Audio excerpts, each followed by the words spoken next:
বিসমিল্লাহির রহমানির রহিম। আসসালামু আলাইকুম ওয়ারাহমাতুল্লাহি ওয়াবারাকাতুহু। তোমার জীবন অন্ধকার থেকে আলোয় ফিরিয়ে আনতে এই 7টি অভ্যাসই যথেষ্ট। প্রিয় ভাই বোন বন্ধুগণ, মানুষের জীবনে অন্ধকার আসবেই। কখনো কষ্টের অন্ধকার, কখনো ব্যর্থতার, কখনো পাপের, আবার কখনো হতাশা ও নিরাশার গভীর অন্ধকার। এমন সময় মনে হয় জীবনে আর আলো ফিরবে না। কিন্তু বাস্তবতা হল, আলো কখনো হারিয়ে যায় না, আমরা শুধু পথ ভুলে যাই। আল্লাহ তাআলা কুরআনে বলেন, আল্লাহ মুমিনদের অভিভাবক, তিনি তাদেরকে অন্ধকার থেকে আলোয় বের করে আনেন। সূরা বাকারা আয়াত 257। এই আয়াত আমাদের এক গভীর সত্য শেখায়। অন্ধকার যত গভীরই হোক, আলোয় ফেরার পথ সবসময় খোলা থাকে। আর সেই পথ খুলে দেয় কিছু ছোট কিন্তু ধারাবাহিক অভ্যাস।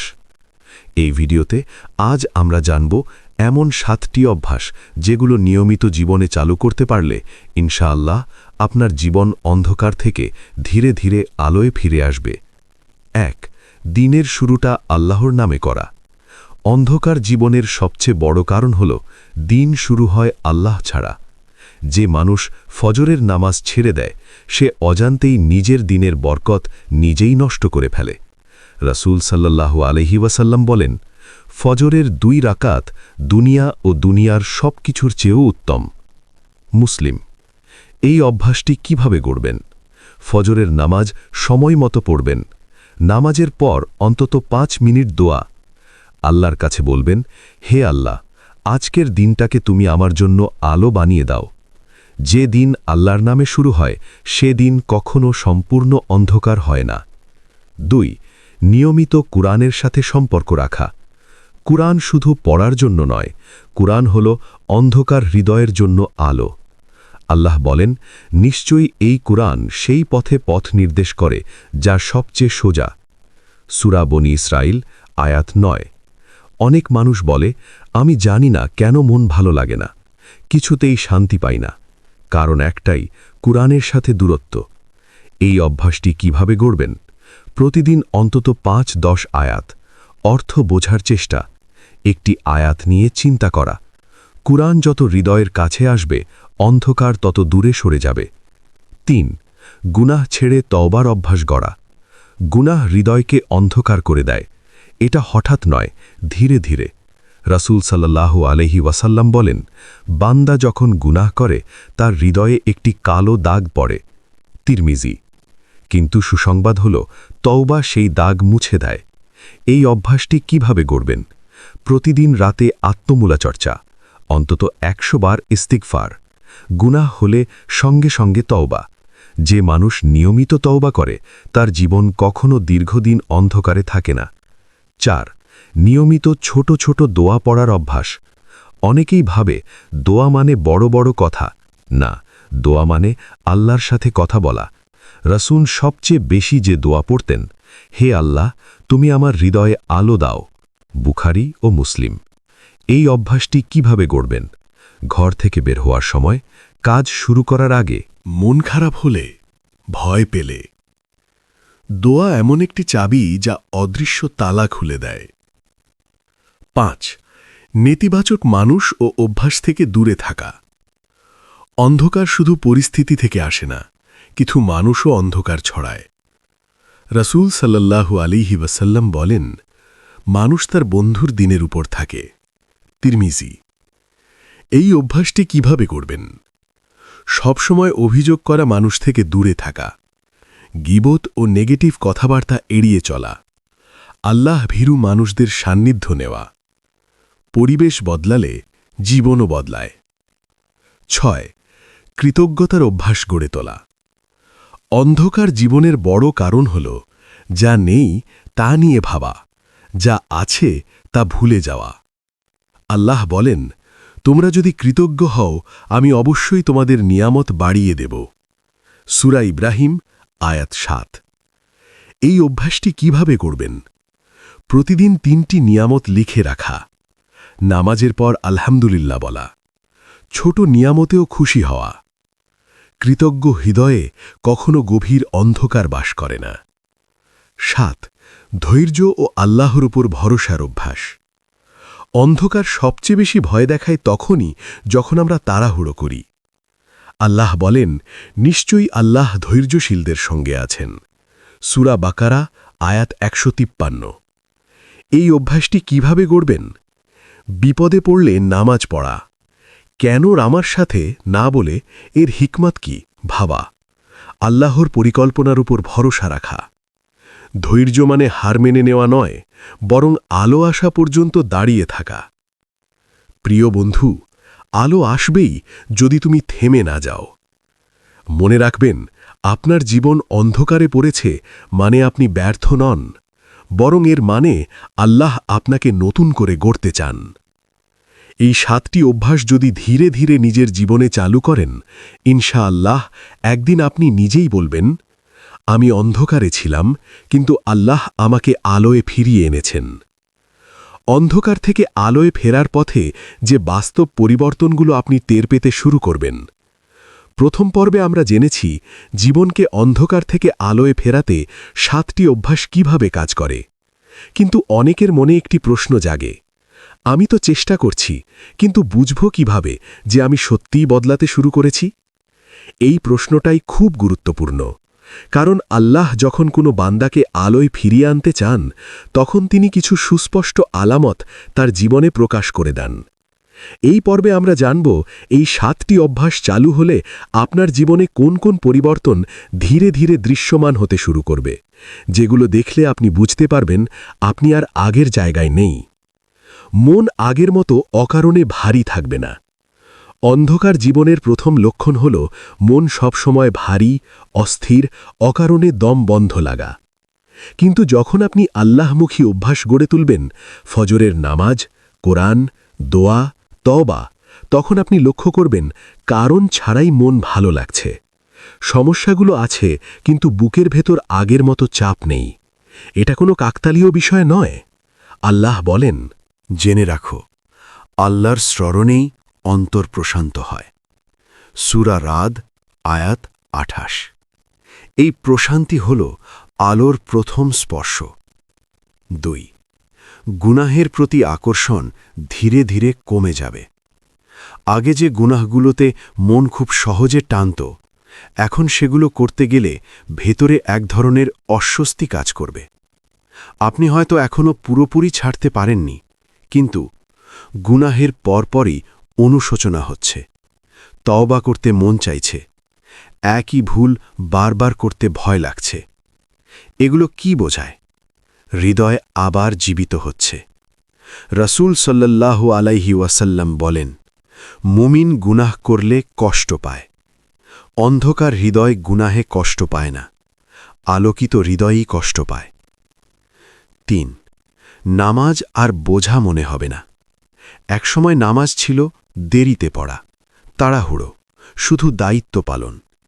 কিন্তু এই অভ্যাসগুলো গড়ে উঠলে আপনি টের পাবেন, নামাজে দাঁড়ালে শান্তি, সিজদায় গেলে বুক হালকা, নামাজ শেষ করতে মন চায় না। এটাই বড় পরিবর্তন, কারণ নামাজ হল অন্ধকার ভাঙার সবচেয়ে শক্তিশালী অস্ত্র।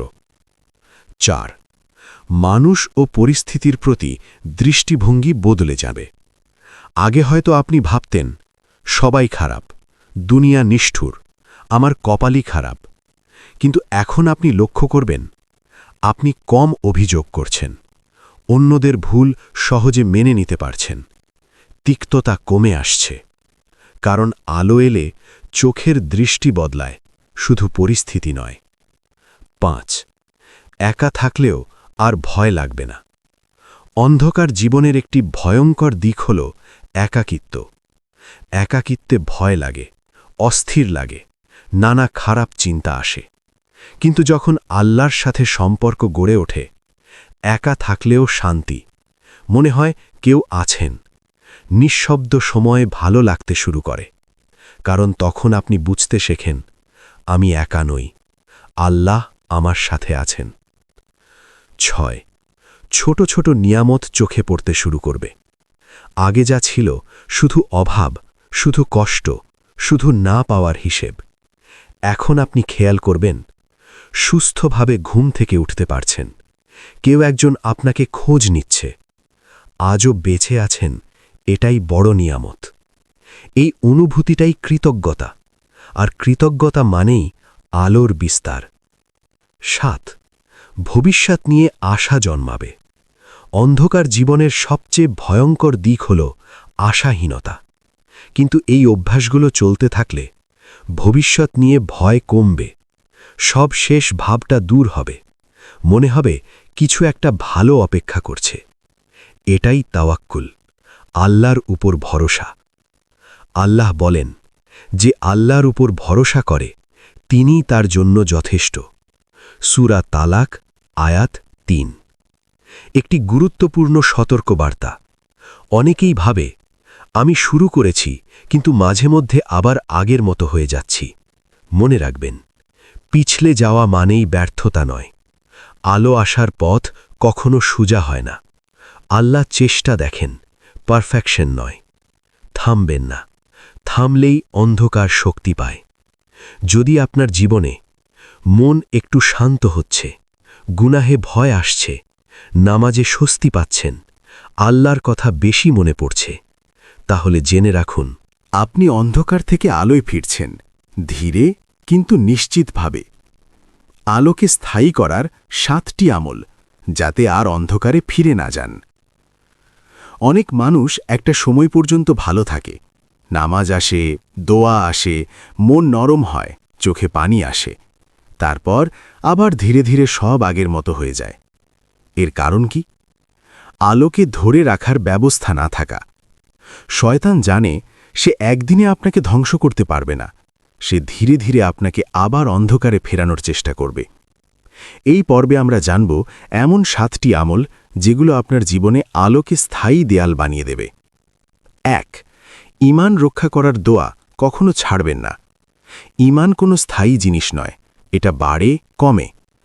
রাসূল সাল্লাল্লাহু আলাইহি ওয়াসাল্লাম সবচেয়ে বেশি যে দোয়া করতেন, হে অন্তরসমূহের পরিবর্তনকারী, আমার অন্তরকে তোমার দ্বীনের উপর স্থির রাখো। কিভাবে অভ্যাস করবেন? ফজর ও এশার পর এই দোয়া। মন দুর্বল হলে বারবার পড়া। কান্না আসুক বা না আসুক, দোয়া ছাড়বেন না। যে আল্লাহর কাছে ঈমান চাইতে থাকে, আল্লাহ তাকে ছেড়ে দেন না। ২. ছোট হলেও নিয়মিত আমল বেছে নিন। সবচেয়ে বড় ভুল কি জানেন? হঠাৎ অনেক কিছু শুরু করা, তারপর সব ছেড়ে দেওয়া। রাসূল সাল্লাল্লাহু আলাইহি ওয়াসাল্লাম বলেন, আল্লাহর কাছে সেই আমল সবচেয়ে প্রিয় যা নিয়মিত করা হয়, যদিও তা অল্প। কি করবেন?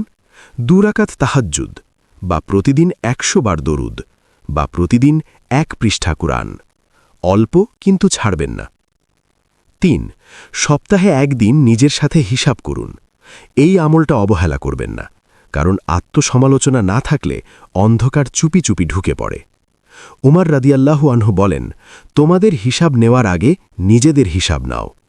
কিভাবে করবেন? সপ্তাহে একদিন কোথায় ভুল হলো লিখে ফেলুন, তওবা করুন, আবার শুরু করুন।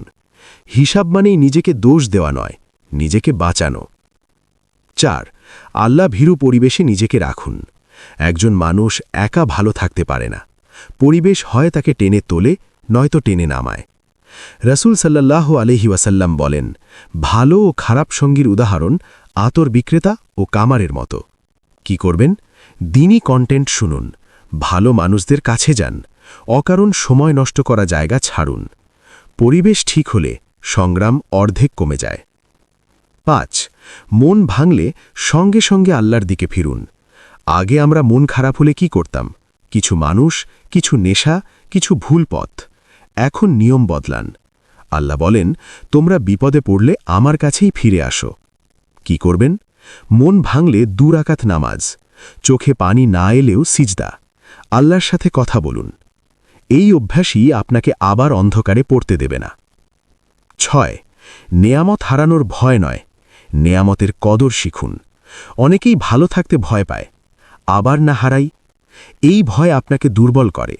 বরং ভাবুন, আল্লাহ আমাকে আলো দিয়েছেন, আমি এর কদর করব, হারালে আবার চাইব। আল্লাহ কদরকারীদের থেকে আলো ছিনিয়ে নেন না। ৭. মৃত্যু ও আখিরাতের কথা মনে রাখুন। এটা ভয় পাওয়ার জন্য নয়, এটা সঠিক পথে থাকার সবচেয়ে শক্তিশালী রিমাইন্ডার। রাসূল সাল্লাল্লাহু আলাইহি ওয়াসাল্লাম বলেন, তোমরা বেশি বেশি সেই জিনিসকে স্মরণ করো যা সব স্বাদ নষ্ট করে দেয়, মৃত্যু। কিভাবে অভ্যাস করবেন? কবর জিয়ারত, জানাজার কথা ভাবা, ঘুমানোর আগে আখিরাত স্মরণ। যে আখিরাত মনে রাখে সে দুনিয়ার অন্ধকারে হারায় না। প্রিয় বন্ধু, যদি আল্লাহ আপনাকে একবার আলো দেখান, হৃদয় নরম করেন, চোখে পানি দেন, তাহলে এটা কোনো কাকতালীয় ব্যাপার নয়। এটা নির্বাচন, এটা দয়া, এটা ফিরিয়ে আনার আহ্বান। এই আহ্বানকে অবহেলা করবেন না। আলোকে আঁকড়ে ধরুন, কারণ একবার আলো চিনে ফেললে অন্ধকার আর আগের মতো থাকে না। জীবন বদলে দেবার জন্য জাদুর প্রয়োজন নেই, প্রয়োজন কেবল নিয়মিত ভালো অভ্যাস, ইতিবাচক চিন্তা ও আল্লাহর উপর পূর্ণ আস্থা। প্রতিদিন তুমি যদি অল্প অল্প করে উন্নতির পথে চলো, একদিন তুমি দেখবে তোমার জীবনই বদলে গেছে। আজই শুরু করো নিজের জীবনের নতুন অধ্যায়। আল্লাহুম্মা ইন্নি আসআলুকা নফআন নাফিয়ান ওয়া আমালান নুতাকাব্বালান ওয়া কলবান খাশিয়ান ওয়া রিজকান ওয়াসিয়ান। অর্থ, হে আল্লাহ, আমি তোমার কাছে উপকারী জ্ঞান, কবুলকৃত আমল, বিনয়ী হৃদয় এবং প্রশস্ত রিজিক চাই। আমিন ইয়া রাব্বাল আলামিন। ভিডিওটি এই পর্যন্ত দেখার জন্য আপনাকে অসংখ্য ধন্যবাদ। ভালো লাগলে লাইক, শেয়ার এবং ফলো দিয়ে উৎসাহিত করবেন এবং সাবস্ক্রাইব করে পাশে থাকবেন, যাতে এই ধরনের ভিডিও আপনাদের কাছে পৌঁছে দিতে পারি এবং এই রকম ভিডিও দেখে আমাদের অন্তরাত্মাকে পরিশুদ্ধ করতে পারি। আসসালামু আলাইকুম ওয়া রাহমাতুল্লাহি ওয়া বারাকাতুহু।